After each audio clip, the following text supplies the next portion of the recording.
আসসালামু আলাইকুম। খিচুড়ি তো অনেক খেয়েছেন। এভাবে কি কোনোদিন খেয়েছেন? আমার এই মুরগির খিচুড়ি এতই ভালো লাগে যা বলার মতো না। আর নিশ্চিত এতই মজা যে আপনারা একবার খেলে আবার খেতে চাইবেন। তাই আজ আপনাদের দেখাবো আমার মা কিভাবে খিচুড়ি রান্না করে। আর মাংসটা এইভাবেই খিচুড়ির সাথে এত সফট আর ফ্লেভারযুক্ত হয় কিভাবে? নিশ্চয়ই এটা আপনাদের প্রশ্ন। সিক্রেটটা আজ বলব। আর মজার ব্যাপার কি জানেন? আমরা এই খিচুড়ি রাতে না সকালেই বানাই। আর এটাই বোধহয় এর আসল রহস্য। আজ দেখাবো সেই রেসিপি একদম শুরু থেকে। যে পেঁয়াজ কুচি, আলু কুচি আর এই জায়গায় মাংসটা নিয়েছি। এই জায়গায় আমি দিয়ে দেবো প্রেশার কুকারে কিছুটা তেল। আমি কিন্তু প্রেশার কুকারে রান্না করতেছি, আপনারা কিন্তু প্রেশার কুকারে দেবেন। তারপর এখানে দিয়ে দেবো ২ থেকে ৩ টা তেজপাতা, দেন এখানে দিয়ে দেবো পেঁয়াজ কুচি।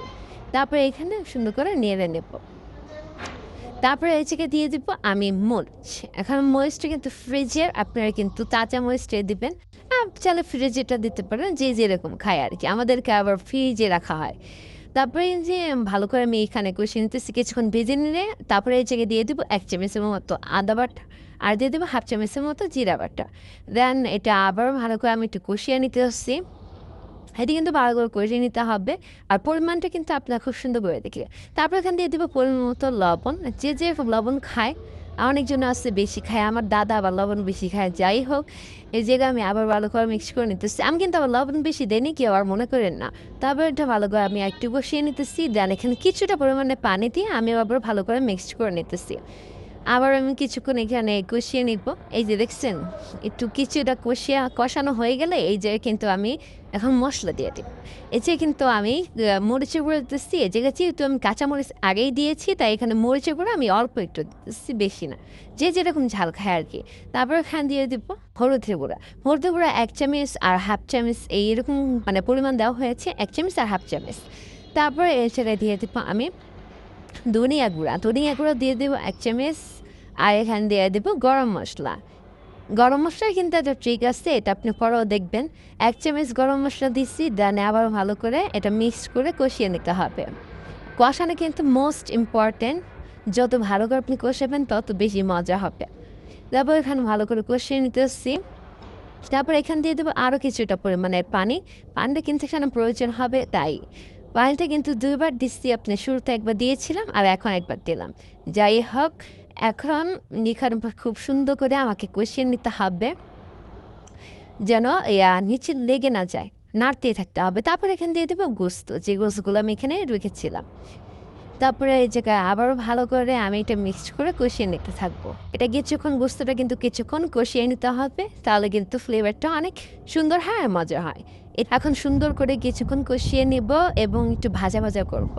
দেন এই জায়গায় আমি প্রেসার কুকারে ঢাকনা লাগিয়ে এখানে আমি ৩টা সিটি দিব। দেন এই জায়গায় আমি একটা ৪ কাপ নিয়েছি। এই কাপের ৩ কাপ চাল দিয়েছি, 1/2 কাপ মসুর ডাল, 1/2 কাপ বুটের ডাল আর ২ মুঠ ডাবলি। তারপরে এই জায়গায় দেখতে পাচ্ছেন মাংসটা কিন্তু আমার ৩টা সিটি দেওয়া হয়ে গেছে। দেন এই জায়গায় দিয়ে দিব আলু। আমি আলু ছোটো ছোটো করে কিউব করে এখানে দিয়ে দিয়েছি। আলুটা দিলে কিন্তু খিচুড়ির স্বাদটা খুবই ভালো আসে। একটা খুব সুন্দর একটা গ্রান আসে। আমি কিন্তু খিচুড়িতে আলু খুবই পছন্দ করি, আর খিচুড়ি দিয়ে খেতেও কিন্তু অনেক মজা। যদি আপনারা না খেয়ে থাকেন অবশ্যই কিন্তু টেস্ট করতে ভুলবেন না। দেন এই জায়গায় দিয়ে দিব আমি যে চালগুলো ধুয়ে রেখেছিলাম ওইগুলা। এইখানে এই সব চালগুলো দিয়ে আমি খুব সুন্দর করে আবারও কষিয়ে নেব কিছুক্ষণ। সাথে সাথে কিন্তু পানি দিয়ে দেবেন না। এটা কিছুক্ষণ নাড়াচাড়া করে কিছুক্ষণ ভাজা ভাজা করে তারপর কিন্তু খুব বেশি ভাজা না, মানে একটু ভালো করে মিক্সড করলে কিন্তু হয়ে যাবে। দেন এই জায়গায় দিয়ে দেব আমি ১ লিটারের মতো পানি। আপনারা কিন্তু এখানে ১ লিটার পানি দিতে পারেন বা ১ লিটার কমও দিতে পারেন বা বেশিও দিতে পারেন। যার কি যেরকম পানি লাগবে এটা বুঝে শুনে দিতে হবে।